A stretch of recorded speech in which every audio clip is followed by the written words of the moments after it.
একটা সম্পদ আমাদেরকে অর্জন করতে হবে, সেই সম্পদের নাম কি? তাকওয়া।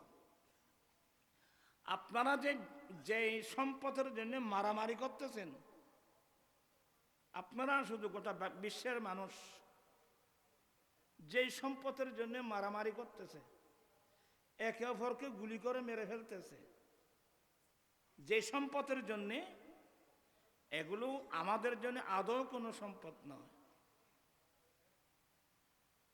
আমি কি কথাটা বুঝাতে পারলাম? এগুলো পাগলামি ছাড়া, সময় নষ্ট করা ছাড়া আর কিছুই না। এই 1 হাত জায়গার জন্যে, 2 হাত জায়গার জন্যে ওই মাছের শ্বাস, চিংড়ি ফজের না, চিংড়ি ফজের, তারপরে লবণের মাঠ, মানে এগুলো নিয়ে আমরা ব্যস্ত, মারপিট, এগুলো আমাদের কোনো কাজে আসবে না। প্রাণ পিছনে বেয়েরা খুব মনোযোগ সহকারে শুনবেন। ভাবিয়া করিও কাজ, করিয়া ভাবিও না। বাংলাদেশের তিনবারের প্রধানমন্ত্রী শহীদ জিয়াউর রহমানের সহধর্মিণী বেগম খালেদা জিয়া, এদেশের 3বারের প্রধানমন্ত্রী, আজকে কোথায়? মাঠের নিচে। এটাই বুঝতে আর ওয়াজ লাগবে না বাবু। আপনি যত বড় মন্ত্রী হন, যত বড় মিনিস্টার হন, আমি যত বড় মুহাদ্দিস হই, মুফতি হই, আমার হায়াতের বাজেট যখন শেষ, সব কিছু ফেলে মাত্র 3টি কাপড়। কয়টি কাপড়? মাত্র 3টি সিলাইবিহীন কাপড়।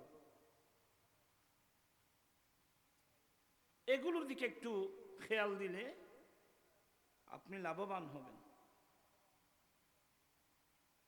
আমার বাবা কোথায়, আমার দাদা কোথায়, আমার নানা কোথায়, কোটি কোটি মানুষ ওই গুরুস্থানে, কবরস্থানে।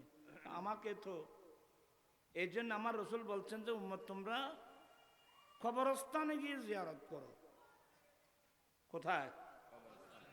তোমরা কবরস্থানে গিয়ে জিয়ারত করো। এখানে একটা মসলা মনে রাখবেন, ইসলামী দর্শন হলো মানুষ যদি মারা যায় আমরা তাকে কবরস্থানে কি করি? দফন করি। কি সে শেষ হয়ে গেল?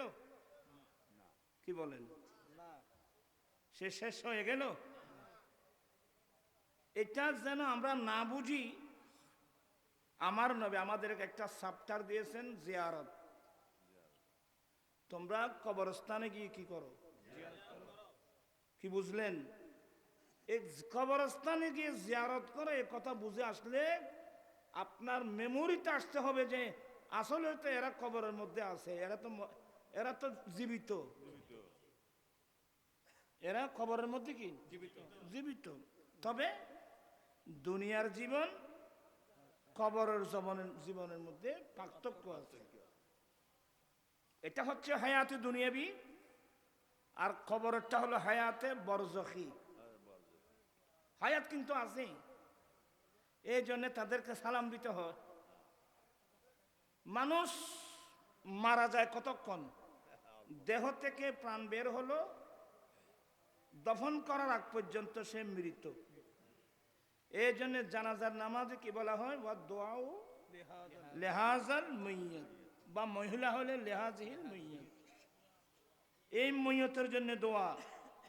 কিন্তু তাকে যখন কবর দফন করে ফেললেন, মাইয়্যিত শব্দ আর নাই, এখন শব্দ পরিবর্তন হয়ে গেছে। আসসালামু আলাইকুম ইয়া আহলাল কুবুর, অথবা আসসালামু আলাইকুম ইয়া আহলাদ দিয়ার মিনাল মুমিনিনা ওয়াল মুমিনাত ওয়াল মুসলিমিনা ওয়াল মুসলিমাত নাসআলুল্লাহা লানা ওয়া লাকুমুল আফিয়া ওয়া ইন্না ইনশাআল্লাহ বিকুম লালাহিকুন। এই কবরের বাসিন্দারা, এদের নাম পাল্টে গেছে, এখন কি হয়ে গেল? কবরের বাসিন্দা। এরা জীবিত তো। যে যাই হোক, আমি ওইদিকে গেলে আবার আমি যে আয়াতে কারিমাটা পড়লাম এটা আপনাদেরকে বুঝাতে পারবো না। সুযোগ হলে এদিকে যাব। সবার মধ্যে যদি আগ্রহ থাকে, আমি যে কথাটা প্রথমে বের করলাম যে মানুষ আল্লাহর কাছে দামি হয় কিভাবে, তাহলে তো অবশ্যই আমাদেরকে সেই সম্পদ কি করতে হবে, অর্জন করতে হবে। ওই সম্পদের নাম কি? দশম হিজরিতে আরাফাতের মাঠে আমার রসুল বিদায় হজের ভাষণে বিশ্ববাসীকে দর্শন দিয়েছেন। আপনারা কি পড়তে পারবেন? পড়া পড়তে পারবেন না? আসলে কিছু পড়া না। কলা বেগুন মহাপুদের পড়তে লাগবে না। কলা রাসূলুল্লাহি সাল্লাল্লাহু আলাইহি ওয়াসাল্লাম লা ফাদিলাতাল আরাবি আলাল আজামি ওয়ালাল আজামি আলাল আরাবি ওয়ালাল আহমার ওয়ালাল আহমার আলাল আসওয়াদ ওয়ালাল আসওয়াদ আলাল আহমার ইল্লা বিতাকওয়াল্লাহি আযজা ওয়া জাল্লা।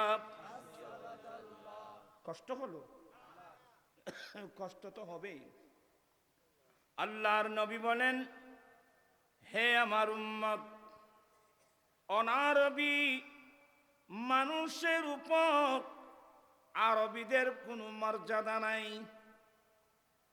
অনারবি মানুষের উপর আরবি মানুষের কোনো মর্যাদা নাই। কালো মানুষের উপর সাদা মানুষের কোনো মর্যাদা নাই। সাদা মানুষের উপর কালো মানুষের কোনো মর্যাদা নাই। সাদা বলো কালো বলো, আরবের মানুষ আজমের মানুষ, সারা পৃথিবীর মুমিন মুসলমান এক সমান। সবাই সবাই তবে একে অপরের উপর প্রাধান্য নিবার একটি মাত্র মাপকাঠি, ওই মাপকাঠির নাম তাকওয়া। উঁচু নিচু নাই বিদাবেদ, সব সমান ভুল প্রভেদ। উঁচু নিচু নাই বিদাবেদ, সব সমান ভুল প্রভেদ। আদম হাওয়া হতে পেদা, আদম হাওয়া হতে পেদা। এই শরণ রাখি এখন মধুর বাণী নিয়ে এলো মরুর। ওরা প্রত্যেক হষ্ট রায় যা দেখি ঠান্ডা নরম গিয়ে দেরি এতে শীত কেললে ফেনা বোতর বেদা মাছ কত তাইতো তোমারও তো বেগুন নিলে বেদা মাছের দেখতে নরম হয় আর কি, ঠান্ডা হইলি হষ্ট না হনবা। আয় আগে কি হইম চিন্তা করি সাইড দি আর মেধা বুঝিবের ক্যাপাসিটি কতটুকু আছে ই নাই। আর উদ্যোগ হইলি কত হইতো না। এই ফোনের কেন মাহফিল ব্যস্ত করি সালাতুন ইয়া রাসূলুল্লাহ আলাইকুম।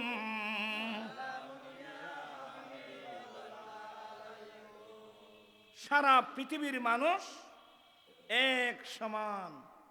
বর্ণের বৈষম্যতা, আইনের বৈষম্যতা, যত প্রকারের বৈষম্যতা, সমস্ত বৈষম্যতা উৎখাত করে বিশ্ববাসীকে সাম্যনীতি উপহার দিয়েছেন নবী মুহাম্মদুর রাসূলুল্লাহ।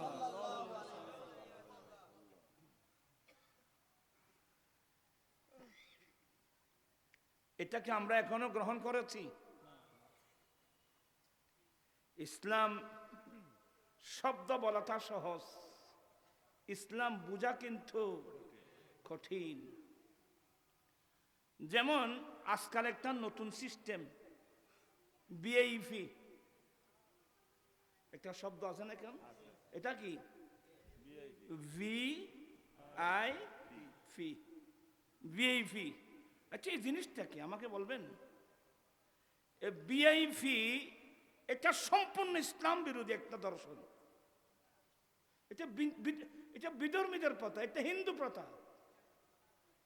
ভিআইপি মানে বুঝেন? ভিআইপি মানে আপনি বড় পয়সাওয়ালা মানুষ, আপনার গরিব মিসকিন কাঙ্গাল অসহায় মানুষ থেকে দূর সরে যাওয়া। ইসলাম আসছে সবাইকে এক জায়গায় আনার জন্য, আপনি দূরে যাচ্ছেন কেন?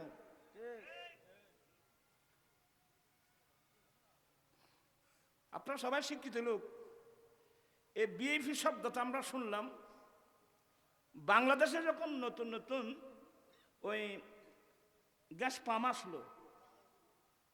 কোন পাম্প? এই যে গ্যাস পাম্প আসলো ফার্স্টে আর কি, এখন তো অ্যাভেলেবেল। তখন আমরা লাইন ধরতে হলো গ্যাস পাম্পে, ঘন্টার পর ঘন্টা, ঘন্টার পর ঘন্টা আমরা লাইন ধরেছি, সিরিয়াল পাচ্ছি না। হঠাৎ করে দেখলাম গাড়ি একটা উল্টা এসে গ্যাস নিয়ে যাচ্ছে। কিরে ভাই, আমরা 2 ঘন্টা পর্যন্ত দাঁড়িয়ে থাকলাম, আর ইনি এসে মাত্র বলে হুজুর এটা বিআইপি। আমি কি ভুল বললাম আপনাদের? কি এটাই কি? এটা বিআইপি। এগুলো ইসলাম কোনোদিন সাপোর্ট করে না, সমর্থন এগুলো করে না। আপনারা সবাই শিক্ষিত লোক, আল্লাহর সৃষ্টির মধ্যে যদি বিআইপি পার্সন হওয়ার